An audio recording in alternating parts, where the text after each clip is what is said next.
অজু ছাড়া কোরআন ধরা যাবে কি? আসসালামু আলাইকুম রহমতুল্লাহ। হঠাৎ একটা ভিডিও দেখলাম ফেসবুকে। ইউসুফ মিডিয়া নামে এক ভাই একটা ভিডিও আপলোড করেছে।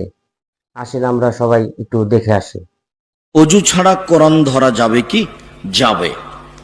অজু ছাড়া কোরআন মাজিদ পড়া যাবে। অজু ছাড়া কোরআন মাজিদ পড়া যাবে। যেখানে নিষেধ করা হয়েছে যেটা অমুসলিম হিন্দু যারা, মুশরিক যারা, তারা কোরআন ধরতে পাবে না। কোরআন অজু ছাড়া স্পর্শ করা যাবে না। বহু হাদিস এর সপক্ষে আছে, একটা দুইটা নয়, বহু হাদিস।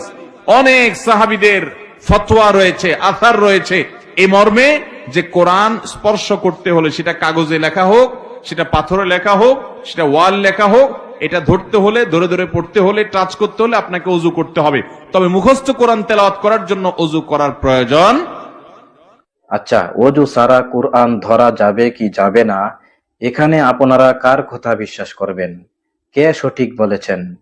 নিশ্চয়ই শায়েখ আহমদুল্লাহ হুজুর সঠিক বলেছেন, অজু ছাড়া কোনোভাবেই কুরআন স্পর্শ করা যাবে না। তা আমরা সবাই জানি এবং মানি। এমনকি ছোট বাচ্চারাও জানে যে অজু ছাড়া কুরআনে স্পর্শ করা যায় না। তবে হ্যাঁ, অজু ছাড়া মুখস্থ কুরআন তেলাওয়াত করা যায়। কিন্তু ওই জাহেল মূর্খ সরাসরি বলে দিল অজু ছাড়া কুরআন ধরা যাবে।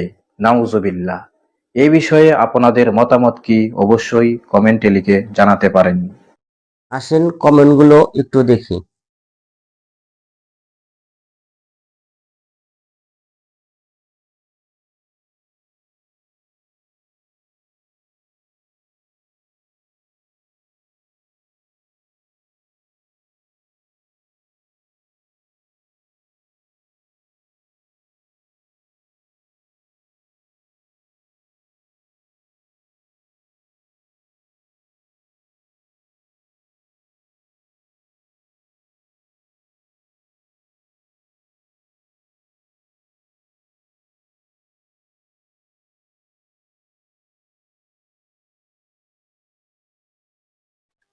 এখন বলেন, এই ব্যক্তি শেখ আব্দুর রাজ্জাক সাহেবকে নিয়ে যে মন্তব্য করলেন, এটা আসলে মূর্খতার পরিচয়।